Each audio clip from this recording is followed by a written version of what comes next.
Hi, I am Megamin, and in my last voice line analysis video, I promised to do this video if it gets to 50 likes. So, you guys passed it faster than I thought. So here we are. Anyway, in this video, we'll be looking into one interesting voice line from every character. Then I realized there are 41 unique characters. So I decided to ditch the 4-star characters. For now. Including the traveler, obviously. Since that's the whole point of that last video. Go check that out if you haven't already. How I picked these voice lines?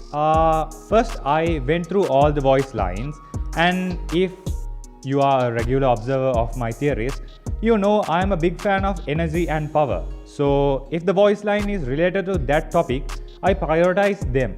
Then future world building and minor lore stuff.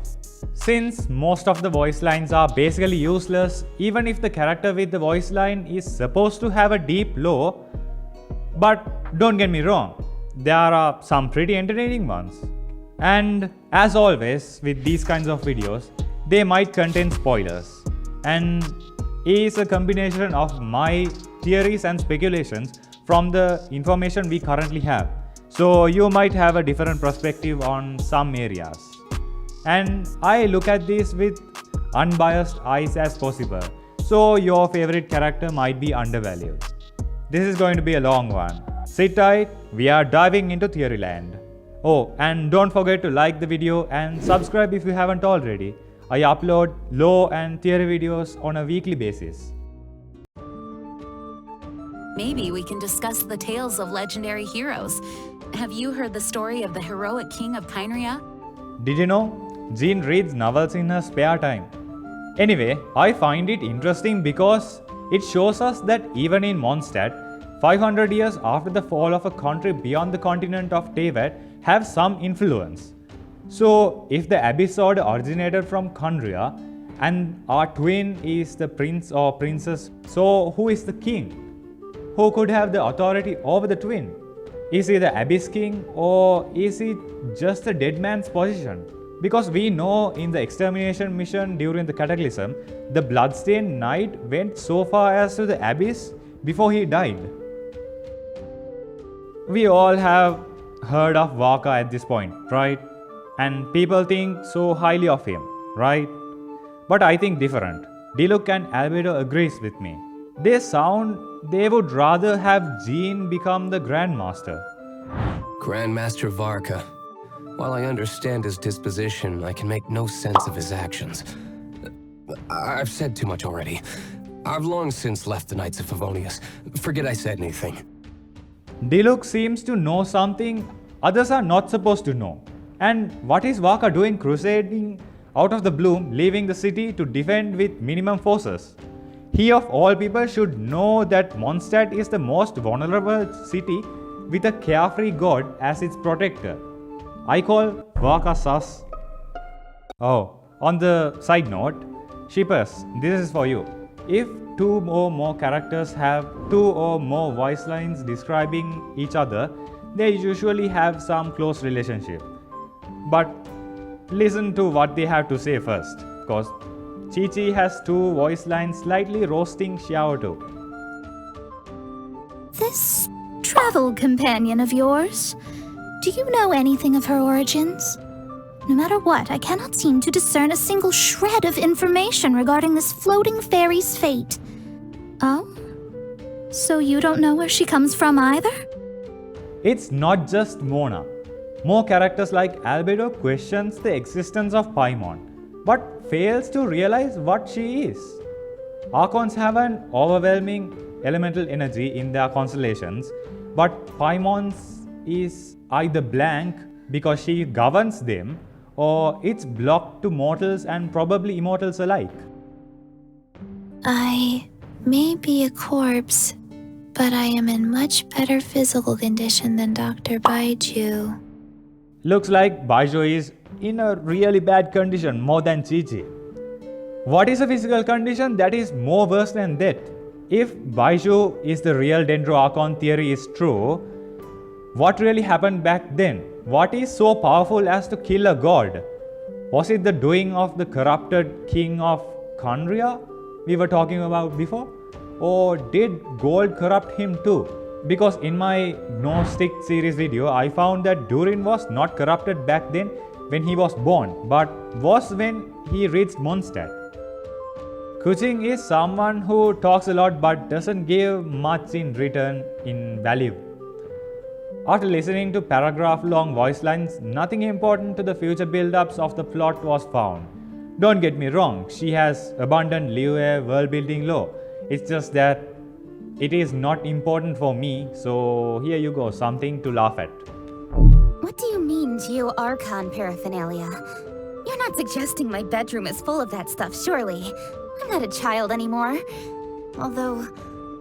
Okay, I did buy a couple of Rex Lapis figurines recently, but they're just to keep me on the straight and narrow. Look, just because I own an idol or two does not mean I idolize him, okay? Celestia.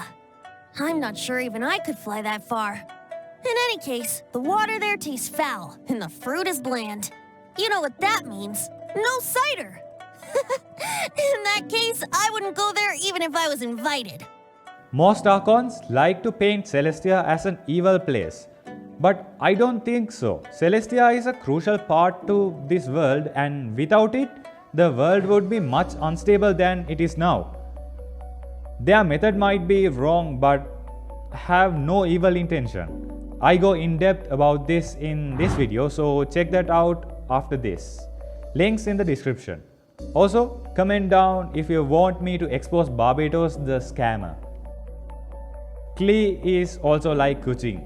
Has nothing new to add to the table except for being Alice's daughter. This little marble is supposed to be a present from Barbados to say well done?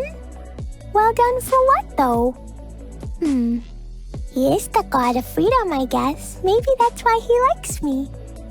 This thing about Barbados giving a vision to people of that region is denied by the Archons and general world building, like the fact about the ambitions of first-gen Archons and mortals being similar.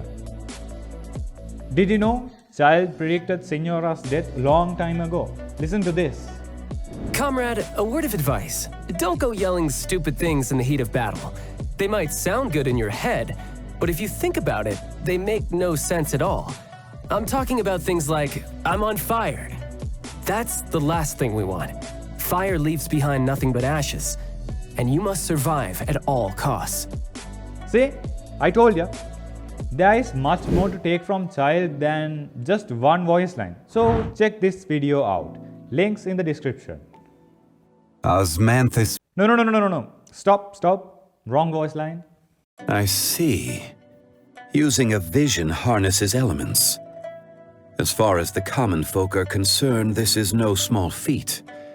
So, back then, they were aware of this as they stood beside me. Yes, Grandpa, visions are the only way they know how to use elemental magic, even though you can use it freely. He now understands why vision system is in place, and if not, would make even more problems. That's probably why he said they were aware back then. What I mean is, now visions are picked to whom it should be given. But what would happen if this power got into the hands of even the common thief? To create gold, you need a philosopher's stone, and the second step in this process of making a philosopher's stone, or magnum opus, is Albedo, which does the cleaning process of the materials needed to the creation. Albedo is the step in which change begins, clearing away the excess so we can take on all the knowledge that is available. Would you like to investigate this world with me? My theory here is that Albedo was created by gold in an attempt to replicate the power of the twins to cleanse corruption. Remember, we cleansed Divalan's corrupted tears. But he is a failed attempt because he is still unable to do what he is meant to. Example being the festering desire. I don't know what's with these adaptai and not giving any useful information. As I previously said, don't get me wrong, the characters are fine, but their value in the main plot is minimum. I can talk about the not yet official teased but included in voice lines characters, But would that make any difference? I actually don't know her all that well. I've only heard bits and pieces from Cloud Retainer. From what I've heard, she can be quite ferocious. Whenever her temper gets the better of her, she is likely to start obliterating her surroundings. I wonder if maybe she's just bored. Should I recommend some work to keep her occupied? There's nothing timid about you, having the courage to ask about my hobbies. So, fight me. How long do you think your body will last against my blows? This is another one who has nothing important to offer for the future, even with the so-called thousands of years of experience.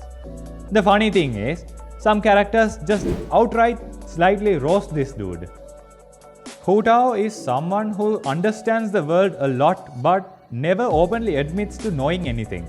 Instead, she gives bits and pieces of lore hidden in her poems and riddles and stuff. Balance must be maintained, and yet destinies remain variable. Death has its own rules, and yet is still hard to predict. Remember, no matter where, no matter when, no matter what the reason, one should never poke fun at death. Only once you know and respect death can you truly understand the value of life.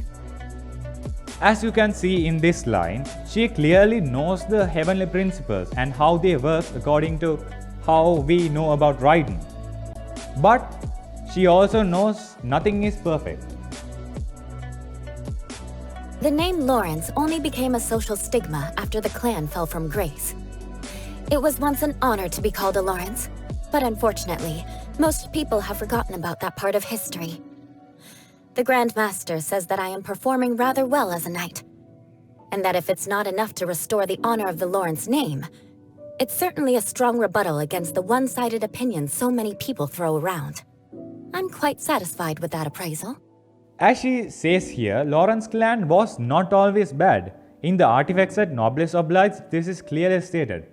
But everything started crumbling during the late aristocratic period, one gen before Eberhard, Vanessa and Parzival's generation.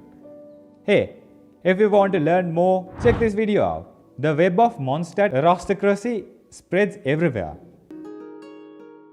I've asked myself this question many times since leaving Inazuma. Do I simply resent the Raiden Shogun because of what happened in that duel? Because of the lethal stroke she dealt my dear friend? I've thought about this a good long time, and I believe the answer is no. My friend died an honorable death in that duel, and the Shogun was not unjustified in her conduct.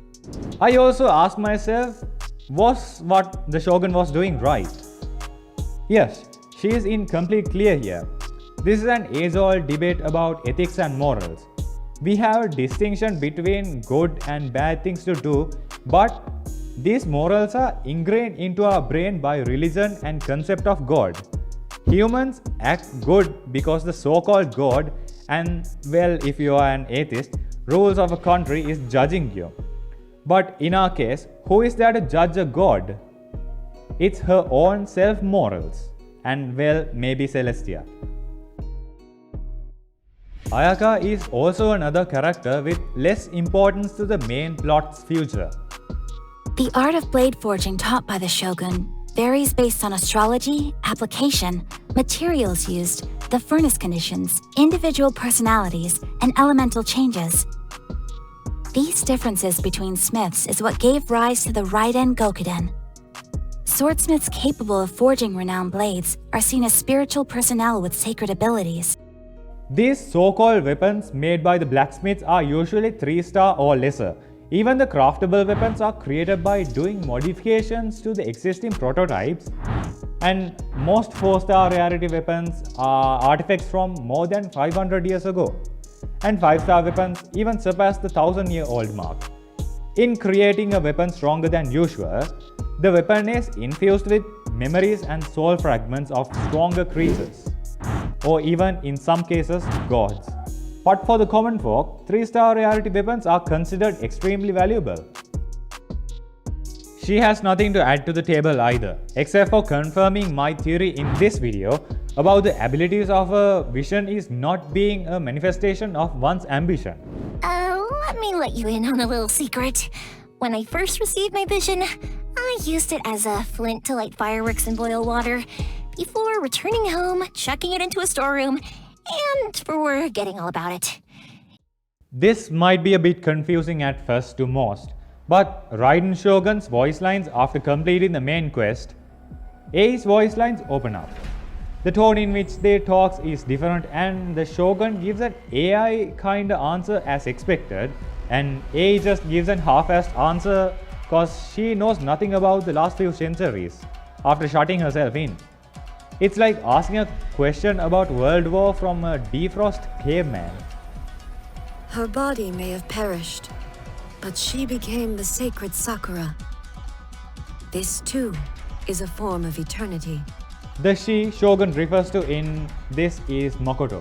After her death, her body was buried, and just like the ley line tree in Liyue, this also grew due to the abundance of ley line energy in her body and became a part of the ley line network itself with time. Really?